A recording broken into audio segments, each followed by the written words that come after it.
This 1905 portrait of two boys appeared ordinary at first, but historians later uncovered a dark mystery behind it. For 12 years, Helen Morris had worked as an archivist at the Richmond Municipal Records Office, believing she knew every corner of the building's vast collection. One cold February morning in 2024, she proved herself wrong. The basement storage room had been closed for 18 months due to renovations. Now, with new climate control systems installed and the shelving reorganized, Helen's task was to inventory and refile thousands of documents that had been temporarily boxed and moved. Though tedious, Helen found a meditative quality in handling history, serving as the bridge between past and present. While working through Box 47, labeled Miscellaneous Photographs 1900-1910, a particular image made her stop. Unlike most photos in the collection, city buildings, street scenes, official ceremonies, this was a studio portrait of two boys. The photograph had been professionally taken, mounted on thick cardboard backing with the photographer's name embossed at the bottom. J. Patterson, Portrait Studio, Richmond, VA. The date stamp on the back read October 12, 1905. Two boys, both around 10 years old, stood side by side against a painted backdrop of columns and drapes. The boy on the left was white, dressed in a formal dark suit with a high collar and a silk tie. His hair was neatly combed, his shoes polished to a shine. The boy on the right was black, wearing simpler clothes, a clean white shirt and dark trousers, but no jacket or tie. Despite the difference in attire, both boys stood with identical posture, shoulders back, hands at their sides, looking directly at the camera with serious, almost solemn expressions. What struck Helen most was their positioning. They weren't arranged in the typical manner of that era, where black and white subjects would be clearly separated by space or hierarchy. These boys stood shoulder to shoulder, almost touching, as if they were equals, as if they were friends. Helen turned the photograph over. On the back, in faded pencil, someone had written two names, Daniel Patterson and Samuel. Just Samuel, no last name. Helen felt the familiar tingle of curiosity that came with a mystery. She carefully set the photograph aside and made a note to research it further. Something about the image felt significant, though she couldn't yet explain why. As she continued through the box, she kept glancing back at those two young faces, frozen in time, standing together in defiance of everything their society would have expected. She had no idea that this photograph would lead her into one of the most disturbing stories she would ever uncover. Helen couldn't stop thinking about the image. During her lunch break, she scanned it into her computer and began searching the archive's database for any mention of Daniel Patterson or Samuel connected to 1905. The Patterson name brought up several results. It was common in Richmond, but when she filtered by the year 1905 and added photographer, she found what she was looking for: James Patterson, proprietor of a portrait studio on Broad Street, listed in the city directory from 1903 to 1909. She expanded her search to newspaper archives, looking for any mention of James Patterson beyond his business ads. What she found made her breath catch. A brief article from the Richmond Times, Dispatch dated October 19, 1905. Just 1 week after the photograph was taken, carried the headline, "Negro Child Missing. Parents Seek Information." Helen read the short paragraph carefully. Local authorities were investigating the disappearance of a black boy named Samuel, approximately 10 years old, last seen in the Jackson Ward neighborhood. On the evening of October 16th, the child's parents, whose names were withheld, reported him missing Tuesday morning. Anyone with information should contact city police. The article was buried on page 8, given only 3 sentences. Helen had seen this pattern before in historical newspapers. Missing black children received minimal coverage, their disappearances treated as routine rather than urgent. She searched for follow-up articles, nothing. The story simply vanished from the papers after that single mention. Helen pulled up census records from 1900 and 1910, searching for any Samuel in the Jackson Ward area, Richmond's historic black neighborhood. There were dozens. Without a last name, finding the right family would be nearly impossible. She returned to the photograph, studying it with new intensity. Daniel Patterson stood beside Samuel just days before the boy vanished. Was it coincidence, or was there a connection? Helen looked up James Patterson in the 1905 city directory again. The entry listed his studio address and his home address. She cross-referenced with census records and found James Patterson, age 38, photographer, living with his wife Mary and son Daniel, age 10. The boy in the photograph was the photographer's son. Why would a white photographer take a formal studio portrait of his son, standing beside a black child in 1905 Richmond? And why would that black child disappear less than a week later? Helen felt her pulse quicken. This wasn't just a forgotten photograph, it was evidence of something. Helen spent the next 3 days diving deeper into James Patterson's background. What she discovered complicated her initial assumptions. Patterson wasn't just a portrait photographer taking pictures of wealthy families and society weddings. In the newspaper archives, Helen found his name attached to investigative photography images documenting poor housing conditions, child labor in tobacco factories, and the brutal treatment of black workers in various industries. In 1903, Patterson had published a series of photographs in a short-lived progressive newspaper called The Richmond Reformer *, showing the reality of segregated schools. The images contrasted well-funded white schools with the crumbling, overcrowded buildings where black children were educated. The series caused controversy and the newspaper folded within months, likely pressured by advertisers and political interests. Helen found an editorial Patterson had written, published in The Reformer * in May 1904. A photograph does not lie, though those who view it may choose to look away. My camera bears witness to truths that polite society would prefer to ignore. If my work causes discomfort, then it is working as intended. This was not a man simply operating a commercial portrait studio.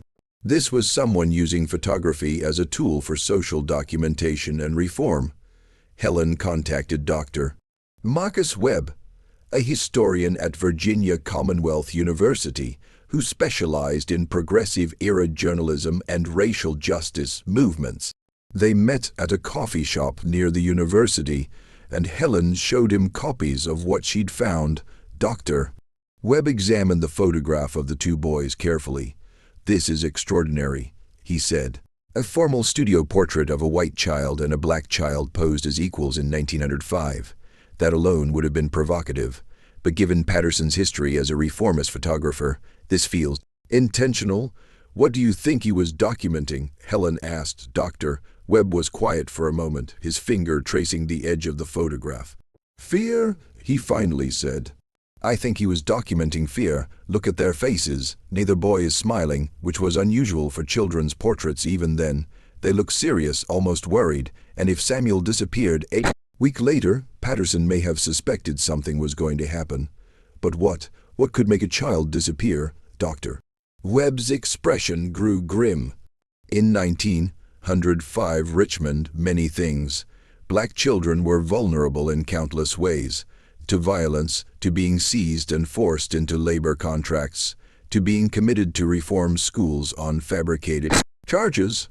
If Samuel witnessed something, if he became inconvenient to the wrong people. He didn't need to finish the sentence. Helen's next stop was the Richmond Circuit Court archives, where criminal records from the early 1900s were stored. She was looking for any cases from October 1905 that might involve a child witness or the Jackson Ward neighborhood. The clerk, an older man named Gerald, showed her to the records room. "Everything from 1905 should be in this section," he said, gesturing to rows of shelves holding leather-bound volumes and file boxes. "But I should warn you, there was a fire in 1923 that destroyed a significant portion of records from 1900 to 1910. Helen's heart sank. How much was lost? Hard to say, maybe 30%. And what survived is sometimes water, damaged or incomplete. You'll have to see what you can find. For hours, Helen carefully paged through criminal docket books, looking for cases filed in October or November 1905. Most were routine: petty theft, public drunkenness, property disputes. Then she found something that made her stop. Case number 1905-2, filed October 18, 1905. * Commonwealth versus Robert Ashford, James Carlyle, and Thomas Whitfield. * Assault and battery. The case file itself was missing, likely destroyed in the fire, but the docket entry included a brief notation. Witnesses: John Talbot, Samuel Negro Child, no surname recorded, Emma Watkins. Case dismissed November 2, 1905. Insufficient evidence. Samuel, a black child witness in an assault case filed just days after the photograph was taken, and 2 days after Samuel was reported missing. Helen's hands trembled as she wrote down the information. She searched for any other mention of the case, but found nothing. The defendants' names appeared in property records. All 3 were businessmen, property owners, men of standing in the community. She looked up the dismissal date, November 2, 1905.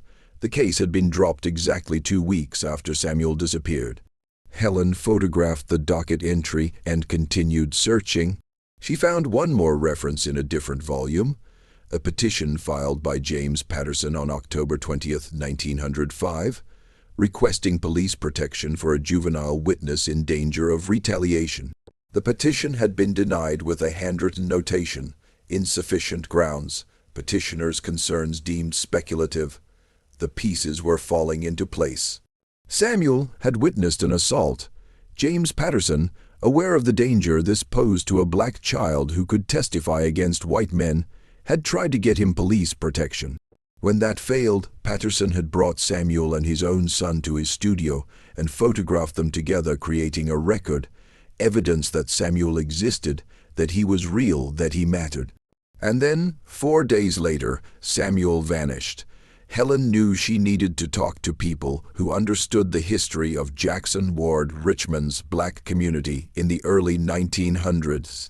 She contacted the Black History Museum and Cultural Center of Virginia and was connected with Mrs. Dorothy Harrison, a 78-year-old historian and descendant of one of Jackson Ward's founding families. They met at Mrs. Harrison's home, a beautifully maintained Victorian house in the heart of the neighborhood. Over tea, Helen explained what she discovered and showed her the photograph. Mrs. Harrison studied it for a long time, her expression unreadable.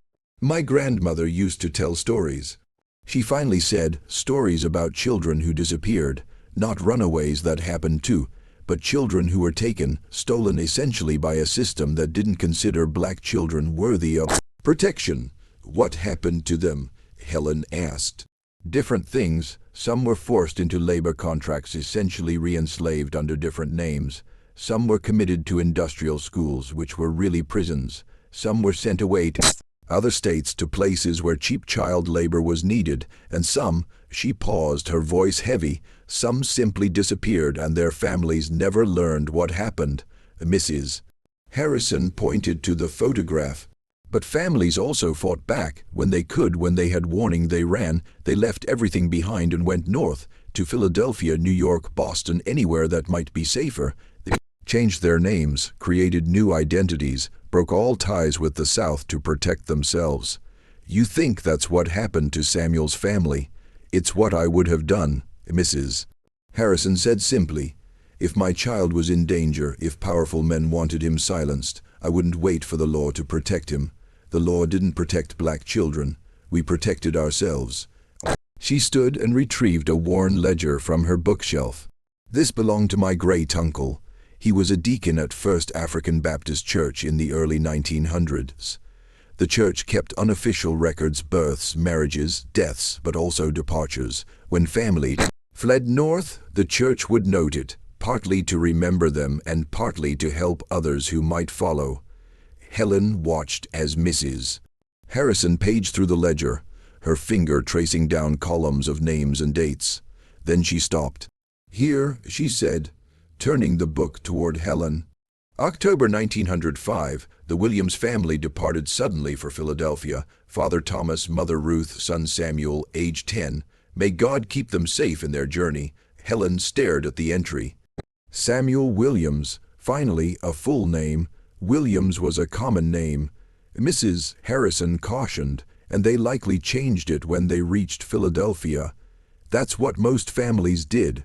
Armed with the name Samuel Williams and the knowledge that the family had fled to Philadelphia, Helen began the painstaking work of searching Northern records.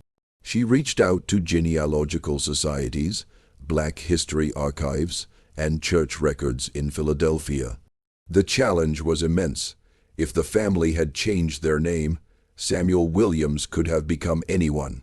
And with Williams being such a common surname, even finding the right family in 1905, Philadelphia records was like searching for a specific grain of sand on a beach.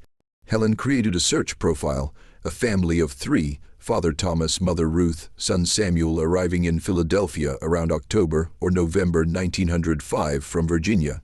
The boy would have been approximately 10 years old. She found dozens of Williams families in Philadelphia's Black community, but none perfectly matched. Then she expanded her search to variant names: Williamson, Willis, Wilson, any surname that might have been chosen as a close but different alternative. In the 1910 census for Philadelphia, she found a family that made her pause. Thomas Wilson, age 39, laborer, born Virginia. Ruth Wilson, age 35, domestic worker, born Virginia. Samuel Wilson, age 15, born Virginia. The ages fit. The Virginia origin fit, and Wilson was close enough to Williams to be a deliberate choice, familiar enough to remember, different enough to hide. Helen found the family again in the 1920 census. Thomas was working in a shipyard. Ruth was a seamstress. And Samuel, now 25, was listed as a clerk. They lived in South Philadelphia in a neighborhood with a growing Black middle class. She traced forward. In 1930, Samuel Wilson, aged 35, was married to a woman named Clara. He worked as a postal clerk, a respected position, one of the few federal jobs open to Black men at the time. They had 2 daughters. By 1940, Samuel and Clara had moved to a better neighborhood. His occupation was listed as postal supervisor. Their daughters were in high school. Helen felt her pulse quicken. Samuel had not just survived, he had thrived. He had built a life, raised a family, achieved a measure of success despite everything. She found his death record. Samuel Wilson died in 1975, age 80, in Philadelphia, survived by his wife Clara, daughters Patricia and Lorraine, and 6 grandchildren. But was this the right Samuel? Helen needed more proof. She reached out to genealogical researchers in Philadelphia, asking if anyone could help her find living descendants of Samuel Wilson who might have family stories or documents. 3 weeks later, she received an email from a woman named Brenda Collins. "I believe Samuel Wilson was my great-grandfather. My grandmother is still living. She would like to speak with you." Helen flew to Philadelphia on a rainy Tuesday in March. Brenda Collins met her at the airport and drove her to a nursing home in Mount Airy, where Patricia Wilson Collins, aged 94, lived in an assisted living apartment. Patricia was small and sharp-eyed, her mind clear despite her age. She sat in a comfortable chair by the window, sunlight illuminating the photographs that covered every surface of her small living room. Children, grandchildren, great-grandchildren. "Brenda tells me you've been researching my father," Patricia said, her voice strong. "I'm curious what you found. He never spoke much about his childhood." Helen showed her the 1905 photograph of the 2 boys. Patricia leaned forward, studying it intently.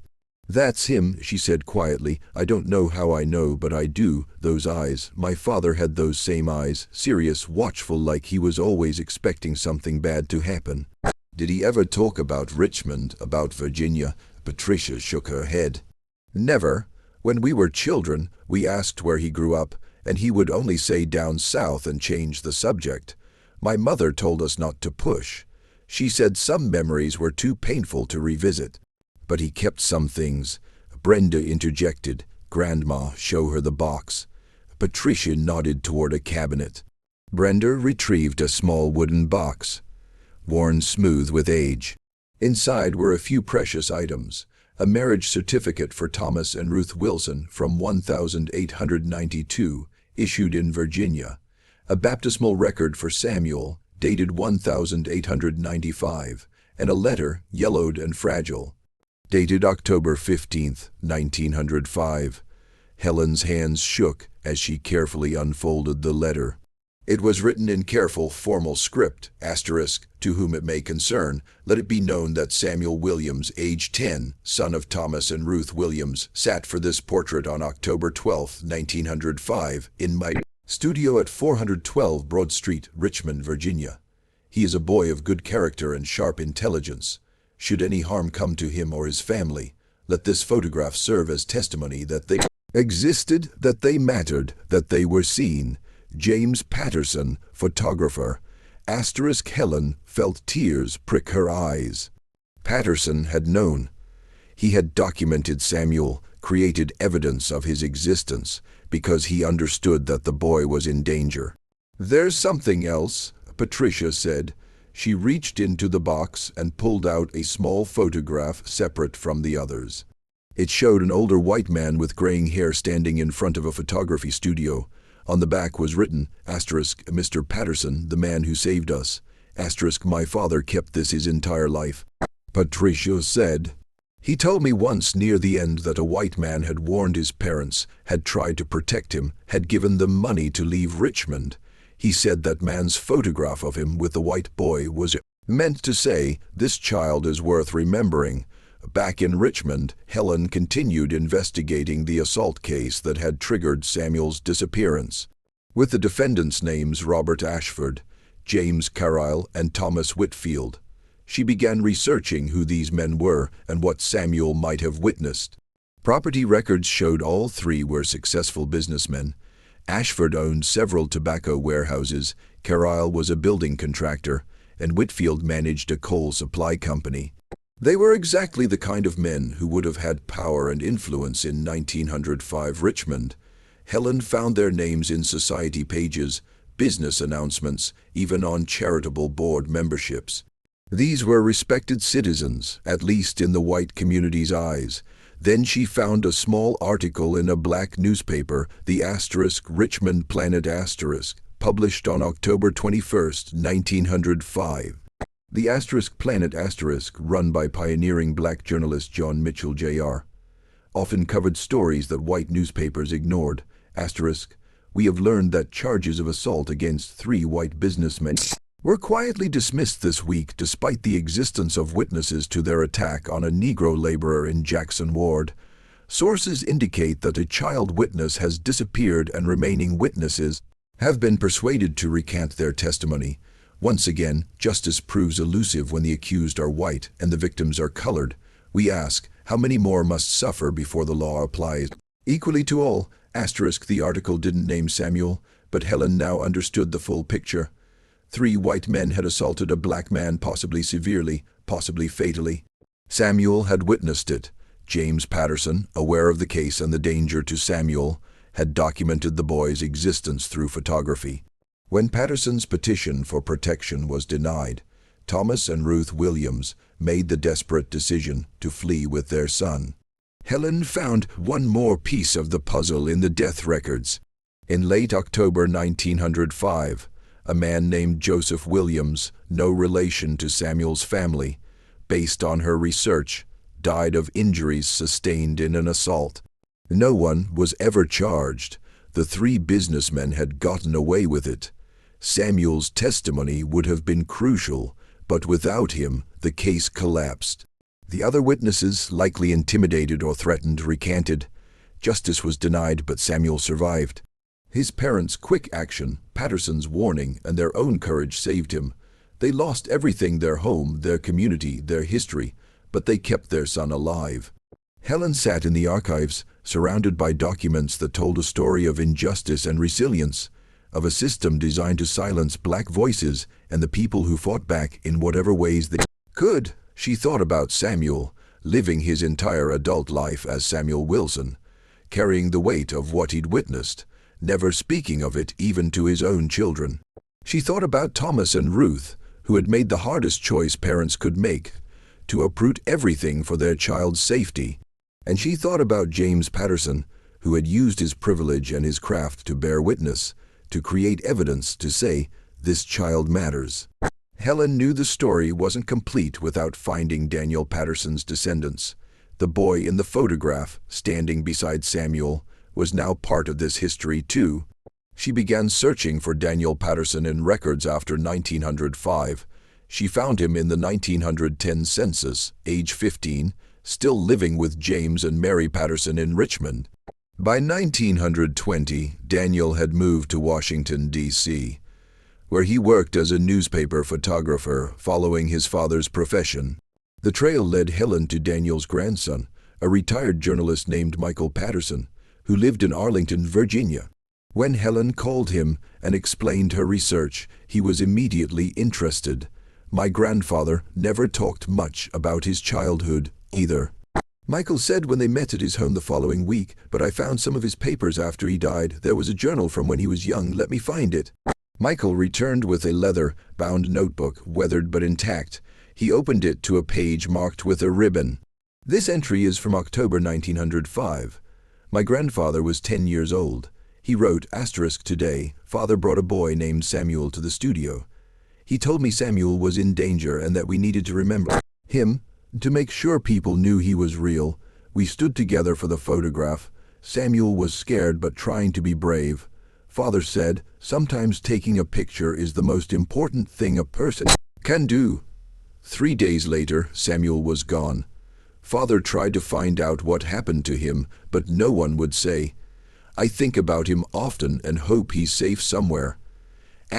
Michael looked up at Helen. "My grandfather carried guilt about this his entire life. He felt he should have done more, though he was just a child. When he became a photographer himself, he specialized in documenting civil rights protests in the 1960s. He said he was finishing his father's work, making sure people who were fighting for justice were seen and remembered." Helen showed Michael the photograph of Samuel Wilson as an older man, surrounded by his family. "He survived," she said. "He built a good life. Your great-grandfather's photograph may have helped save him. It was evidence that Samuel existed, that he mattered enough to be documented." Michael stared at the image for a long moment. "My grandfather would have wanted to know this. He died thinking Samuel had been killed. Would you like to meet Samuel's granddaughter?" Helen asked. "She's here in Richmond visiting. I thought you both should know the full story." Michael nodded, emotion evident in his face. "Yes, I'd like that very much." That afternoon, Helen brought Michael Patterson and Brenda Collins together at the Municipal Archives. She laid out the full story: the photograph, the assault case, the disappearance, the flight north, Samuel's life in Philadelphia, and Daniel's lifetime of carrying the weight of that childhood memory. They sat on opposite sides of the table, two families connected by a single photograph taken 119 years ago. Brenda studied the image of the two boys. "My great-grandfather kept this story locked inside him for 70 years. He never went back to Richmond. He never used his birth name again, but he kept Mr. Patterson's letter and photograph until the day he died." 3 months later, the Richmond Municipal Archives opened a new exhibition titled *Bearing Witness: Photography and Justice in 1905, Richmond *. The centerpiece was the photograph of Samuel Williams and Daniel Patterson, enlarged and displayed alongside the full story Helen had uncovered. The exhibition room was packed for the opening. Helen stood to the side, watching as people filed past the displays. The photograph, James Patterson's letter, excerpts from Daniel's childhood journal, census records showing Samuel Wilson's life in Philadelphia, newspaper articles about the assault case and its dismissal. Patricia Wilson Collins had traveled from Philadelphia for the opening, accompanied by Brenda and other family members. Michael Patterson stood with them, Helen watched as these two families, separated by race, connected by history, shared stories and photographs. Helen stepped to the podium to address the crowd. This photograph was taken on October 12, 1905. She began.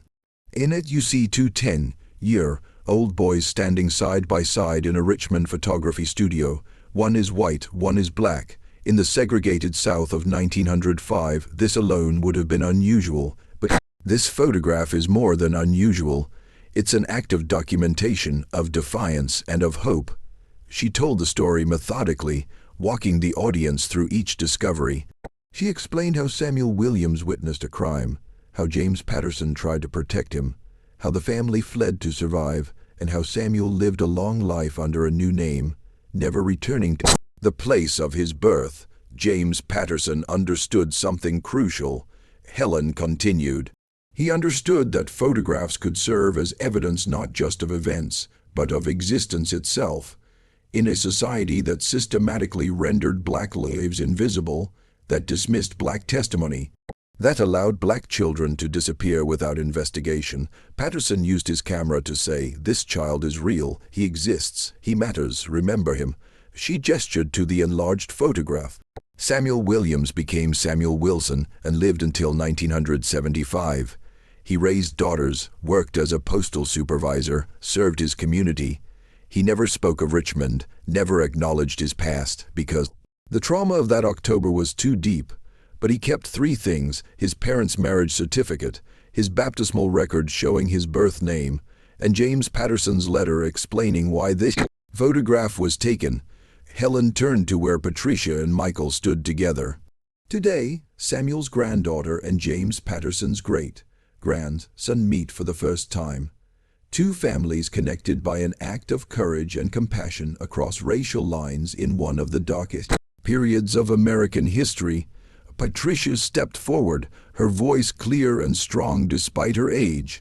"My father taught us to be proud, to work hard, to never accept injustice. But he never told us why. He never explained where those lessons came from. Now I understand. He learned them from parents who risked everything to save him, and from a white man who saw him as human when society said he was not." Michael spoke next. "My grandfather lived with guilt because he couldn't save Samuel, but the photograph they took together did save him. It proved he existed, created a record, gave his family evidence to carry forward. Both our grandfathers understood that documentation matters, that bearing witness is an act of resistance." The exhibition included a section on the broader context, the system of legal and extralegal violence that made black children vulnerable, the networks of resistance that helped families escape, and the role of progressive journalists and photographers in documenting injustice. Dr. Webb, the historian who had helped Helen with her research, gave a talk about the period. "What this photograph shows us," he said, "is that even in the most oppressive systems, there were people who resisted. James Patterson risked his reputation and his business to document Samuel.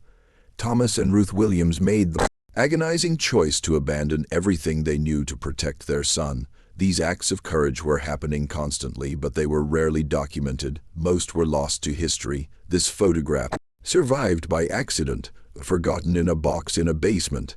How many other stories are still waiting to be discovered?" As the evening wound down, Helen stood before the photograph one last time. She thought about all the images she'd handled in her career as an archivist, thousands of faces looking out from the past, most of them anonymous, their stories lost. But sometimes, with patience and attention, those stories could be recovered. Sometimes in the margins, in the corners, in the overlooked boxes and forgotten files, the truth waited to be found. The photograph of Samuel Williams and Daniel Patterson would travel to museums, be studied by historians, appear in textbooks about the progressive era and the long struggle for civil rights. But its greatest achievement had already occurred in the moment James Patterson released the shutter, creating evidence that a black child in danger existed and mattered. And in the reunion of two families who learned that courage and compassion had connected them across a century of silence. Helen looked at the two boys in the photograph, 10 years old, serious and solemn. standing together against a backdrop of painted columns. One had lived his life under his true name, carrying forward his father's work of documenting injustice. The other had lived under a new name, building a family and a legacy in a place far from his birthplace. Both had been shaped by that October day in 1905. Both were testaments to survival and resistance. And both, finally, were remembered not as victims or symbols, but as real children who became real men, whose lives mattered, whose stories deserved to be told. As people filed out of the exhibition, Helen heard fragments of conversation, questions about their own family histories, discussions about what other stories might be hidden in photographs and archives, commitments to search, to ask, to remember. That was what history should do, Helen thought, not just preserve the past, but illuminate it, connect it to the present, and remind us that every person who came before us was as real and complex as we are now. Every photograph holds a story. Every archive contains truth waiting to be uncovered. Every forgotten name deserves to be remembered. The photograph of two boys taken in fear and hope 119 years ago had finally told its full story. And in doing so, it had connected past and present, injustice and resistance, silence and witness, erasure and memory.